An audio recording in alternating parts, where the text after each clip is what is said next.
Muy buenos días, jóvenes. Vamos a seguir con la semana 6 de español. Vamos a ver un poco lo que es, el tema es palabra y comunicación. Vamos a ver un poco lo que es el mito y sus características, la prosopografía, topografía, fichas de trabajo, cita textual. Ya hemos trabajado con lo que son las fichas bibliográficas, así que ahora vamos a aprender a hacer de cita textual. Más adelante les voy a ir explicando un poco acerca de cómo debemos de irlas elaborando. Vamos a ver textos funcionales, cómo elaborar una carta personal, carta comercial, excusa, telegrama, acta, vale, recibo, la mesa redonda, en qué consiste y cómo se puede hacer, el párrafo y sus propiedades. Ya vimos un poco qué era el párrafo en la semana 5, pero hoy lo vamos a retomar viendo lo que son las propiedades, los vicios de dicción, la cacofonía, la monotonía o la pobreza de vocabulario. Hablamos un poco acerca de esto también y luego más adelante vamos a ir viéndolo. Entonces aquí tenemos lo que es el mito y sus características.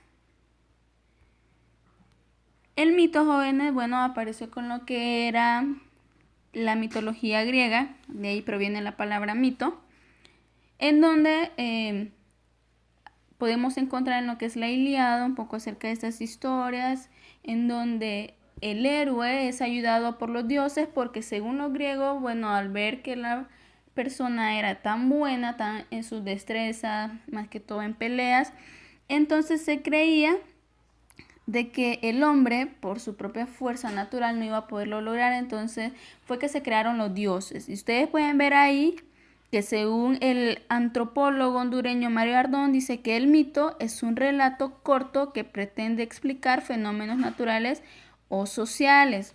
Como les dije anteriormente, como no encontraban una explicación lógica para estas personas que tenían destrezas que para ellos era sobrenatural, entonces ellos crearon lo que era los dioses griegos, y más adelante los romanos también copiaron lo que fueron los dioses dándole nombres diferentes.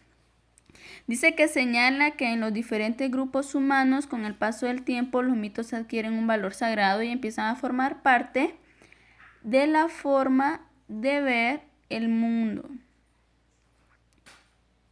Como les decía, ellos miraban las cosas de que como no tenían una explicación lógica para ellos, empezaron a creer lo que eran mitos y de acuerdo a la historia que pasaba de una persona, de sus logros, entonces como era tanto lo que él hacía, tantas buenas cosas, se le atribuyeron a que podía haber sido ayudado por Zeus, por cualquier otro dios, por Hera, por ejemplo, Atenea. Dice que el mito forma parte de la tradición oral. Como antes todavía no se había inventado lo que era la recopilación de los libros que ahora nosotros conocemos, entonces los relatos, así como las leyendas que lo estuvimos viendo en clase, se transmitían de generación en generación. Los padres le contaban a sus hijos y los hijos le contaban a sus hijos de acuerdo a lo que, bueno, se les había contado de las mitologías griegas, y pueden encontrar a Aquiles en la Ilíada, encontramos a Héctor, y pueden ver en la película de Troya, para los que no han leído el libro, bueno, da una semejanza a lo que había pasado en el libro La Ilíada. También dice que se transmite de generación en generación, a lo que yo les decía. Y bueno, encontramos algunas características, dice que son historias culturales para explicar un suceso. Los personajes son sobrenaturales o dioses y a veces humanos, solo uno. Por ejemplo, en la Ilíada, Aquiles es ayudado por Zeus, ya que Aquiles era familiar de Zeus, venía siendo como nieto de él, entonces era ayudado por los dioses. Dice que están presentes normas morales, religiosas, cualidades de los dioses. En la Ilíada, bueno, si vieron la película de Troya, miramos que estaban los troyanos y los griegos, que estaban por los troyanos, podemos encontrar a Héctor y Paris, y en los griegos podemos encontrar a Menelao y Agamenón, Aquiles, Odiseo, Ajax, en donde su moral era no quedar deshonrados ante una batalla. ¿Cómo podían quedar deshonrados? Bueno, podían quedar deshonrados si morían o si no ganaban la batalla, si quedaban vivos y no ganaban la batalla. Así que por eso siempre buscaban ellos quedar victoriosos. Dice, su función es comprobar el orden de la vida social y moral y enseñar a temerle a los dioses. Dice, se considera verdadero y sagrado, pero sucedió hace mucho tiempo. Y eso lo vamos a encontrar en el periodo clásico, que fueron algunos 200 años antes de Cristo. Y las tradiciones sagradas ligadas a lo religioso. Siempre en los mitos que vamos a encontrar, y más que todo en la mitología griega y romana, vamos a encontrar de que todas estas historias siempre tienen que ver con agradar a los dioses, porque si hacían enojar a los dioses, entonces iban a ser castigados y posiblemente se les iba a quitar el don que les había dado. Por ejemplo, se le ha dado la fuerza o la destreza de poder hacer arcos o espadas. Entonces, si se le desobedecía a los dioses, ellos podían quitárselos, según la mitología griega. Luego encontramos la topografía. En literatura, la topografía también forma parte de la descripción y consiste en precisar los detalles sobre un lugar, un paisaje o un pueblo.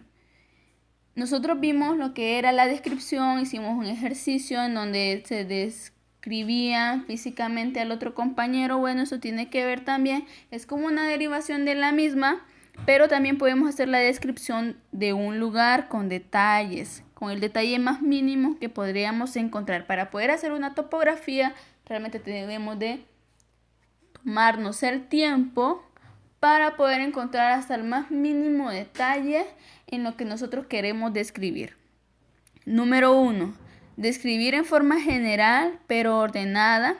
Explicar de qué se trata. Cuando dice aquí de qué se trata es si vamos a describir a una persona, a un lugar o a una cosa u objeto. Y número 2. Describir los elementos que componen el paisaje. Es decir, cómo es cada una de sus partes, como les digo. Para poder hacer una topografía no simplemente vamos a verlo, lo que vemos en grande, sino los más mínimos detalles. Si vamos a describir un lugar, las flores, qué color de flores son, qué tipo de flores son, la hoja, hasta podríamos decir de cuántos metros a cuántos metros están sembradas. Eso sería parte de la topografía. Número 3 dice agregar nuestra opinión sobre lo que nos produce el lugar. Puede ser miedo, tristeza, emoción. Si nosotros realmente es como ir a un museo en donde podemos nosotros apreciar obras de arte, al realmente fijarnos en la obra de un pintor, puede ser Picasso, Miguel Ángel, Da Vinci, y no solo la miramos de forma superficial, sino que realmente nos enfocamos y dejamos de que nos pueda transmitir las emociones con las cuales fueron pinceladas estas obras. Entonces podemos hasta percibir lo que es la emoción del pintor, o puede ser un libro también. Si realmente le tomamos la importancia y lo leemos detenidamente, hasta podemos ser partícipes del sentimiento en el cual el escritor, plasmó sus ideas. Luego encontramos aquí la ficha de trabajo de cita textual. Nosotros hicimos un ejercicio acerca de las fichas bibliográficas con el libro de Lier. Dice que las fichas textuales son fichas de trabajo, consisten en reunir información de forma textual, es decir, que el texto es tomado tal y como aparece, no le cambiamos nada. No se agrega ni se modifica nada del texto original para que entienda mejor cómo se hace una de estas fichas. Bueno, vamos a realizar un ejemplo. Yo no lo voy a hacer, ustedes lo tienen que hacer. Aquí van a ver cómo está el ejemplo. Aquí toma un párrafo de la novela 100 años de soledad de Gabriel García Márquez, un escritor colombiano, en donde hace referencia a un fragmento del libro. Entonces, ahí nos aparece autor, Gabriel García Márquez. Pero primero ponemos los apellidos y al final el nombre. Luego el título, el título del libro es 100 años de soledad. Luego tenemos el año en que se publicó ese libro. que fue en 1999, la editorial. Ya hablamos acerca de la editorial, sabemos que ahí se revisa el libro, se imprime. Esa editorial es Mondadori y la ciudad en donde se imprimió este libro fue ponemos ciudad y luego país. Entonces tenemos la ciudad Barcelona y el país España. El tema, bueno, el tema aquí es la topografía porque él hace una descripción. La página del libro de 100 años de soledad de donde se tomó el fragmento es la página número 5 como número 3, entonces escribe exactamente como es el párrafo que se ha tomado. En la número 5 lo que vamos a hacer es escribir un comentario personal sin comillas, porque cuando nosotros citamos un párrafo de un escritor, bueno, tenemos que hacerlo en comillas, porque las comillas, como ya les había dicho anteriormente en las clases, se utilizan no solo para hablar de forma sarcástica, sino para darle un realce a algo importante que alguien haya dicho.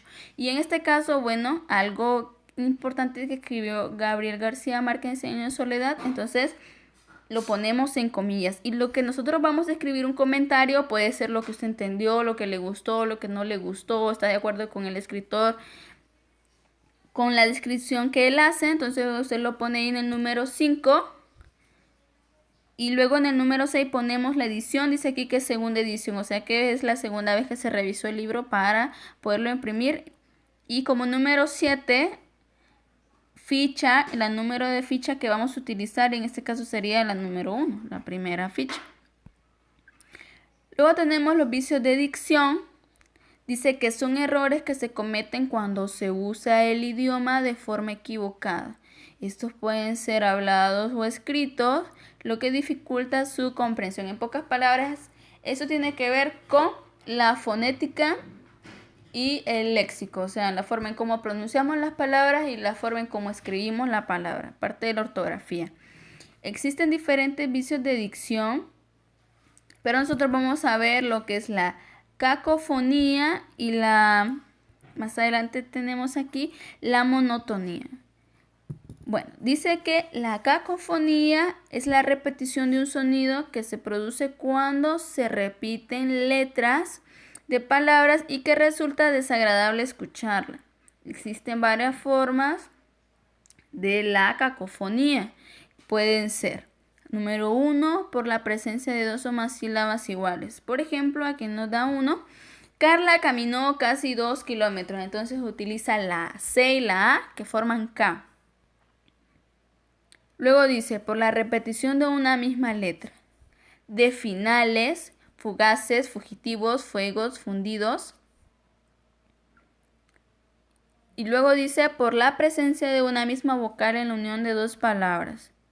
Ejemplo, dije que he estado antes en Tegucigalpa. Y luego por la aparición de una misma sílaba en palabras cercanas, por ejemplo, recientemente, recibió, repetido, recíamos.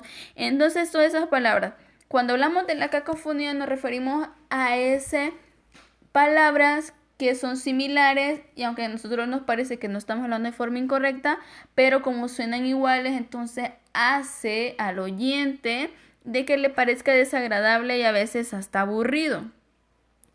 Forma de evitar la cacofonía. Número 1, sustituir las palabras por sinónimos. Podemos también cambiar el orden de las palabras, decir lo mismo pero de forma diferente. Nosotros ya vimos los sinónimos, entonces saben a qué me estoy refiriendo. Cuando nosotros hablamos, muchas veces repetimos a veces hasta la misma palabra en la misma oración 2, 3, 4 veces. Por ejemplo, acá hay un fragmento de una canción que dice: como quieres que te quiera, si te quiero y tú no quieres que te quiera, como yo quiero quererte. Entonces ni siquiera hay una forma de poderlo leer bien porque se repite la misma palabra muchas veces. Entonces eso es parte de la cacofonía. Es eso como que no tenemos más palabras en nuestro vocabulario y nos quedamos cortos y como no sabemos nada más que decir, repetimos lo mismo una y otra vez. Y luego tenemos la monotonía o pobreza de vocabulario. Entonces son similares. Son muy similares porque los dos es esa parte en donde nosotros no tenemos un vocabulario extendido en donde podemos utilizar diferentes palabras para podernos comunicar, sino que repetimos una y otra vez la misma palabra en la misma oración. Dice, consiste en el uso constante y repetido de las mismas palabras como la persona que habla o escribe. Usa varias veces la misma palabra o frase y sus textos se vuelven aburridos. Entre las recomendaciones para evitar la monotonía o pobreza de vocabulario están: número 1. Formas de evitar la monotonía o pobreza de vocabulario. Eliminar alguna de las palabras repetidas. Más que todo eso lo podemos hacer cuando estamos escribiendo, que podemos corregir mientras escribimos y podemos darnos cuenta de que estamos siendo monótonos en escribir las mismas palabras una y otra vez en el mismo texto. Cambia una palabra por otra usando sinónimos. Es muy importante, por eso, saber qué es sinónimo y antónimo. Sabemos que sinónimo son esas palabras, por ejemplo, alegre. El sinónimo de alegre sería feliz, contento, entusiasmado. Y el antónimo, bueno, sería triste, nostálgico. Entonces, todas esas palabras que nosotros podemos utilizar para darle el mismo sentido de lo que queremos comunicar, pero así no estamos repitiendo la misma palabra una y otra vez. Y por último dice modificar la redacción, pero conservar el sentido de lo que se dice. Bueno, como les dije anteriormente, por eso utilizamos sinónimos, porque aunque queremos transmitir un mensaje y para que no se pierda la idea central del mismo, entonces nosotros utilizamos sinónimos. Tenemos aquí también lo que son los textos funcionales.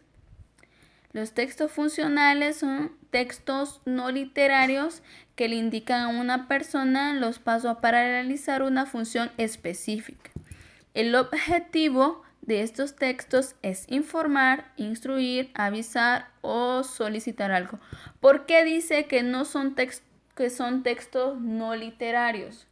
Bueno, porque cuando hablamos de literatura, hablamos de libros, hablamos de toda esa recopilación de historias, puede ser de historias de ficción, podemos encontrar historias románticas, de caballería, hay un sinfín. Entonces, cuando hablamos de no literario, aunque es escrito, nos hablamos de estos tipos de texto que aunque transmiten un mensaje, no es una recopilación de una historia, porque cuando hacemos una carta, bueno, no hacemos una carta de 30 páginas, como podríamos hacer un microcuento.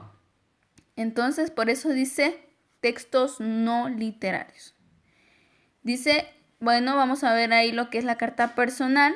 Dice que es un texto escrito dirigido a alguien para contarle sobre nuestros sentimientos, cosas que nos pasan. Entonces luego aquí vamos a encontrar un ejemplo de una carta.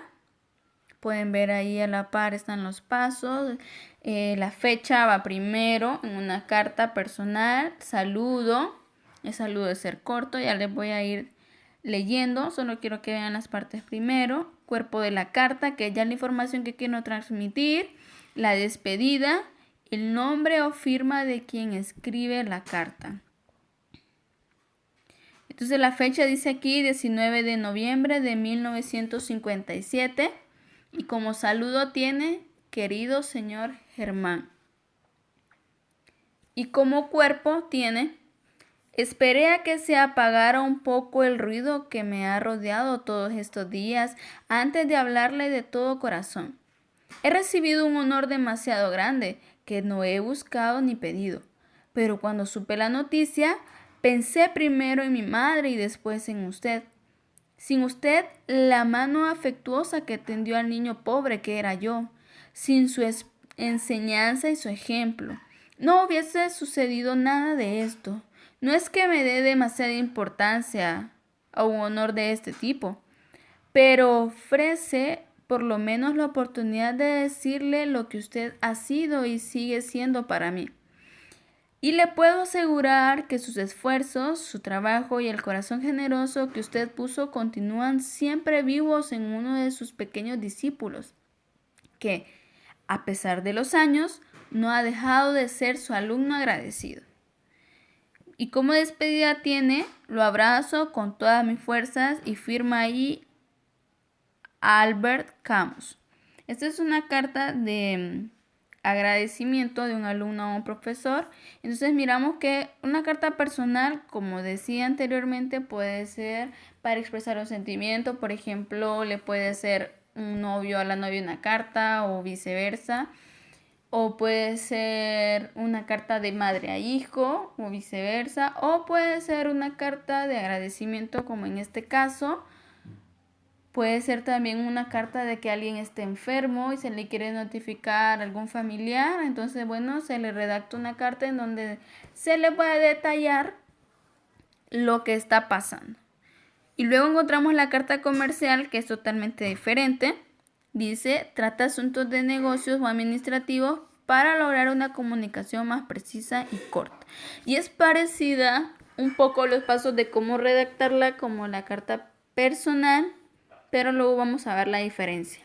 Los pasos, primero, ciudad y fecha. La ciudad y fecha de donde se redactó. Cargo de la persona a la que se le envía la carta. Puede ser que se le debe enviar al jefe, al supervisor, al secretario de la compañía. La ciudad en donde está la compañía, la empresa o la persona a la cual se le debe enviar la carta. El saludo, igual el saludo es corto. Luego tenemos el nombre de la persona a la que se dirige la carta. Del lado izquierdo lo podemos ver. Dice nombre de la empresa, y encontramos cuerpo de la carta y luego nos vamos a ver que la carta comercial es más corta que la carta personal porque en la carta personal puede extenderse y hablar hasta con el más mínimo detalle, mientras que en una carta comercial debe ser un poco más preciso y conciso acerca de lo que quiere comunicar. Y luego tenemos la despedida. Y por último, nombre de quien escribe la carta y cargo que desempeña. Entonces vemos aquí, Comayagüela, 2 de agosto de 2017. Señor José Flores, supervisor de ventas, distribuidora La Esperanza, La Entrada Copán. Apreciado licenciado Flores, me permito informarle que el pedido de tabaco fino no llenó los requisitos de calidad que nuestra empresa requiere. Pido a usted una revisión y dé una respuesta a la presente. Atentamente, Fernando Ramos, gerente. Entonces, aquí podemos ver de que el hombre fue muy preciso y conciso acerca de lo que estaba pasando. No se extendió mucho como se podría hacer en una carta personal. Y él puso el cargo, el cual es de la empresa. Y luego tenemos aquí la excusa. La excusa debe ser lo más corto posible. Entre más corto es una excusa, eso quiere decir que está mucho mejor redactado. Entonces, tenemos aquí, dice que es un tipo de carta que expone formalmente las razones por las que no se realizó una responsabilidad. Enviar una excusa cuando es necesario es señal de cortesía y buena educación. La excusa contiene las mismas partes que la carta personal, pero agrega la razón por la que se envía la excusa y la fecha de compromiso incumplido. Entonces tenemos aquí las partes, dice fecha, persona a la que se dirige, el saludo, el cuerpo de la carta, la despedida, nombre o firma de quien escribe la excusa. Entonces, vamos a leerla. Dice Danlí, El Paraíso, 5 de mayo del 2017. Profesora Suyapa Vélez, directora Instituto La Fraternidad. Estimada profesora, el motivo de la presente es para comunicarle que mi hijo Luis Santos, del primer curso de bachillerato, sección 2, no podrá asistir a clases este mes debido a que está mal de salud. El doctor le indicó reposo. Adjunto, le remito la constancia médica. Le ruego lo excuse con los maestros de las diferentes asignaturas. Agradeciendo su atención, atentamente, Sofía Figueroa. Entonces ven, la excusa es corta porque entre más preciso y conciso sea acerca del tema que quiere transmitir, es mucho mejor. Entonces la excusa siempre se hace más que todo para los trabajos y los colegios por faltar o porque faltó mucho tiempo o va a faltar. Entonces se redacta una excusa. Y luego tenemos un telegrama. Los telegramas ahora casi ya no se utilizan. Se utilizaban antes cuando empezó a salir lo que fue el correo. En donde los telegramas hacen constar, dice aquí, es una comunicación escrita que permite enviar mensajes cortos en un tiempo menor. El mensaje debe ser corto y preciso. Los datos que incluye un telegrama son lugar de procedencia, nombre de la persona a la que se le envía el telegrama, la dirección exacta, el mensaje y el nombre del remitente. Entonces ahí podemos ver el telegrama, es pequeño, dice, Telégrafo Nacional, empresa hondureña de telecomunicaciones. Para Cecilia Rodríguez, dirección Colonia El Hogar, casa número 30, avenida principal, Tegucigalpa. Arriba podemos ver que dice tipo de mensaje, si es urgente, puede ser que alguien esté enfermo, que necesita ayuda, o puede ser ordinario, simplemente para comunicar una información. Y luego dice procedencia, Comayagua, 21 de marzo del 2017. Y miren qué corto es el telegrama, que apenas y tiene menos de 6 palabras y dice: urge venga, comenzó matrícula, saludos y firma Rebeca Rodríguez. Aunque pareciera que no tuviera un poco de sentido, pero el telegrama entre más corto es y entre menos palabras utilicemos es más eficiente. Lo que aquí le quiere decir a la persona es que están iniciando las matrículas y bueno, tiene que ir porque si no se le puede pasar la fecha o se puede quedar sin cupo. Entonces el telegrama solo es para comunicar un mensaje. Entre menos palabras utilicemos, mucho mejores. Luego tenemos aquí un vale. Dice, es un documento administrativo en el que una persona acepta por escrito haber recibido dinero o cosas en calidad de préstamo y que en algún momento deben devolverse. El vale es un documento legal, es decir, el vale obliga a la persona que debe pagar. El vale lo damos que todo, como dice ahí, en préstamos. Y luego tenemos las partes. Dice cantidad de dinero en letras. Es parecido a un recibo, pero esto es ya para que la persona pueda pagar. Luego dice cantidad de dinero o cosas que se prestan. Si son objetos, se debe incluir el estado en el que se encuentran. Puede ser bueno o malo. Y luego tenemos en el otro lado lo que es la fecha en la que se hace el trámite, nombre de la persona que autoriza y nombre de la persona solicita y recibe. Entonces, bueno, ahí miramos, dice vale provisional de caja. Tenemos la cantidad de números en la parte de arriba y luego en letras. Luego el concepto dice que es adelanto de sueldo correspondiente a la quincena del 1 al 15 de diciembre de 2017 del profesor Pablo Pérez. Luego el control, la fecha en la cual lo emitió, por quién fue autorizado y quién lo recibió. Entonces, bueno, podemos ver aquí el vale. También lo utilizan lo que son cuando se empeñan objetos. Y luego tenemos el recibo. Dice, el recibo es un documento que se otorga a una persona o institución para comprobar que se ha entregado dinero.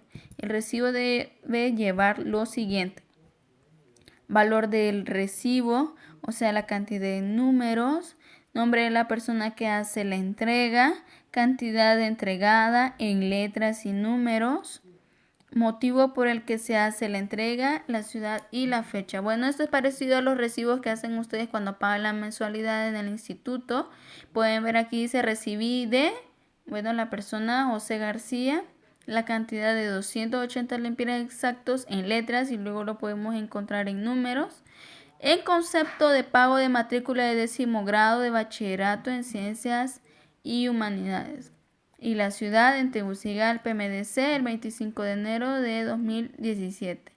y la firma de quien la recibe, Jimena Díaz, que es la secretaria, o sea, a quien se le hace el pago. Luego tenemos la mesa redonda. Dice, la mesa redonda es una técnica de participación oral que consiste en que varios especialistas expongan sus opiniones sobre un tema. Se caracteriza por que el número de expositores puede ser de 3 a 6 y duración promedio de 50 minutos para permitir que al final los asistentes hagan preguntas. Entonces luego aquí tenemos una pequeña simulación de una mesa redonda. Tenemos ahí el coordinador, dice, se reunirá con los expertos para coordinar el desarrollo, tiempo y orden de la exposición, así como temas y subtemas. Y luego encontramos los lugares, los participantes se colocan detrás de una mesa y luego el coordinador se sienta en el centro y los expositores a la derecha e izquierda, porque bueno, el coordinador es quien va a ser el que lleve la voz principal, por así decirlo, para que se pueda exponer el tema. Luego ahí tenemos el coordinador, inicia la sesión, explica sobre el tema que se va a tratar en la mesa redonda y presenta a todos los expositores. Señala que se contestarán preguntas al final y luego encontramos el expositor. Dice, cada expositor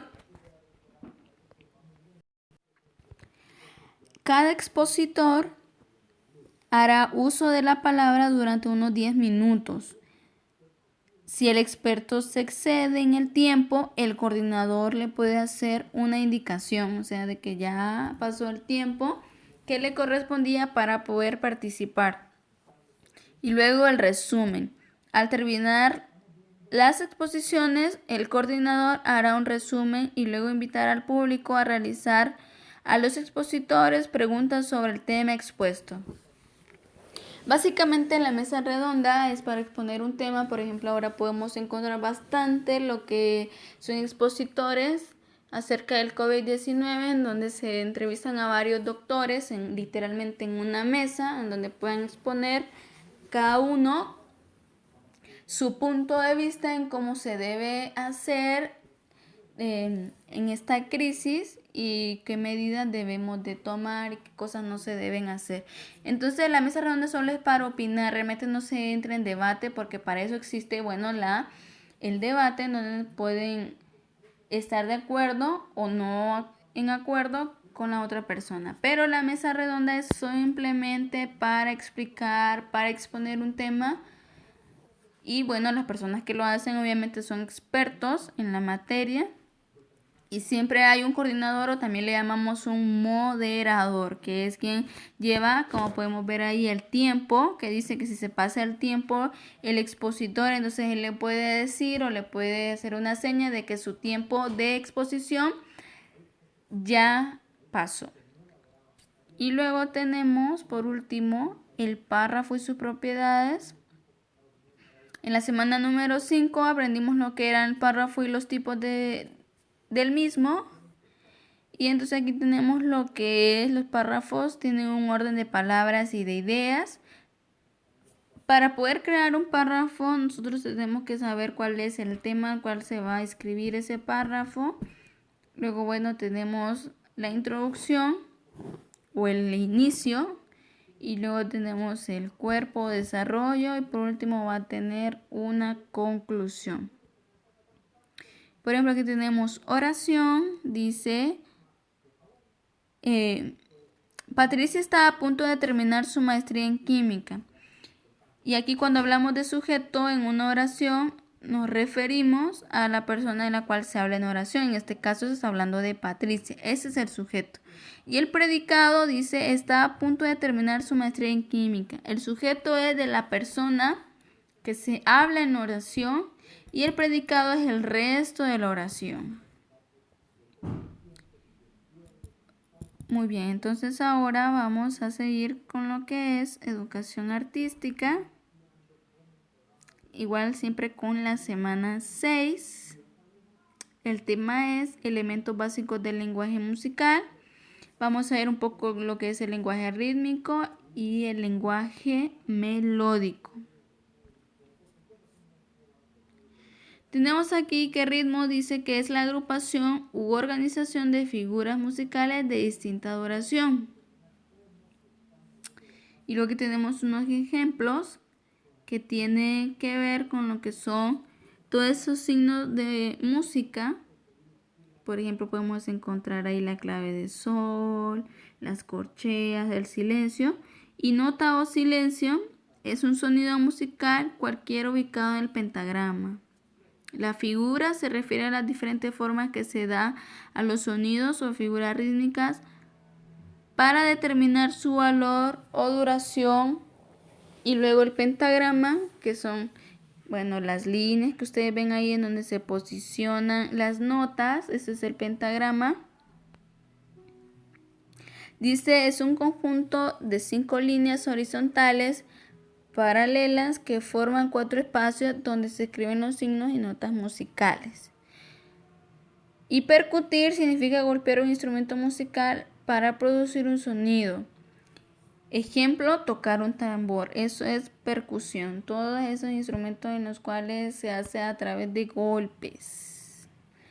Como no tenemos donde hacer un ejemplo, entonces lo que sí quiero es que puedan comprender lo que es el ritmo. Cuando nosotros escuchamos una canción que no tiene su ritmo, puede ser ritmo lento, ritmo rápido, tiene su silencio, ya puede ser cuando cantan y llega un momento en donde se detienen y solo se escuchan los instrumentos, o puede ser que se detenga la persona que canta y los instrumentos. Eso tiene que ver con el silencio. Y la figura, bueno, las figuras y el pentagrama son estas que miramos aquí, en donde las utilizan los músicos para poder seguir de acuerdo a lo que se está cantando, para que puedan ellos tocar exactamente las notas que deben ir. Y ahora tenemos lo que es el lenguaje rítmico. El lenguaje rítmico es la distribución de los sonidos y silencios de forma métrica y ordenada. También es la división regular del tiempo. Ejemplo, el tiempo en este caso son todas esas líneas verticales que dividen a las notas musicales, como lo pueden ver ahí. Luego tenemos la figura negra y de silencio. Dice, la pueden ver ahí, la figura negra. Esa es, que la podemos encontrar en el pentagrama. Y el silencio de la misma nota negra. Eso lo utilizan, como les digo, los músicos para poderse guiar, para que puedan tocar exactamente lo que debe ser. También nosotros podemos encontrar en nuestro cuerpo lo que es el pulso rítmico, ¿verdad? Lo que si nos tocamos nuestro corazón podemos sentir el palpitar, eso es un ritmo. Podemos sentirlo también en la mano, como está aquí la figura número 2. Y luego tenemos algunos ejercicios que esto ustedes tienen que irlos haciendo.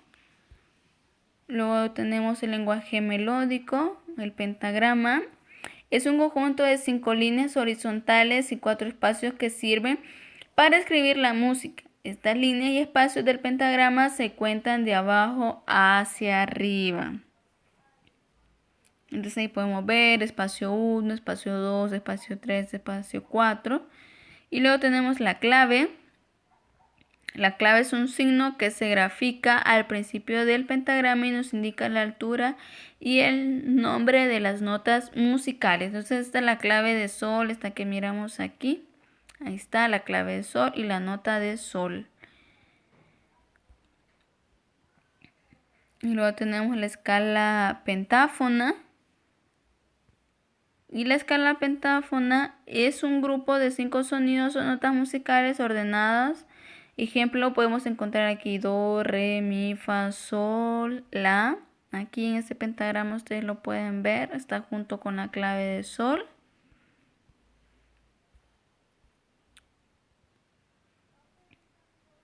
Aquí tenemos más ejemplos acerca de la clave de sol, el sonido de mi.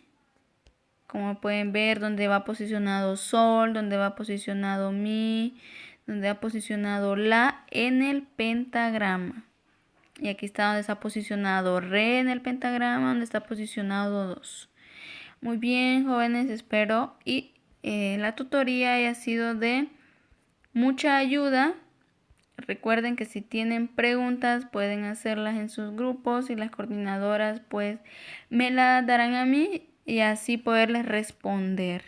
Vayan estudiando, recuerden que aunque no estamos en el salón de clases, siempre estamos trabajando a través de las tareas que siempre estoy mandando. Y bueno, con los tutoriales que espero sea de mucha ayuda para que puedan comprender la semana. Y aparte de ese tutorial, les envío también lo que son las tareas juntamente para que vayan elaborándolas y así no vamos a perder el periodo. Así que jóvenes, eso ha sido todo. Un placer.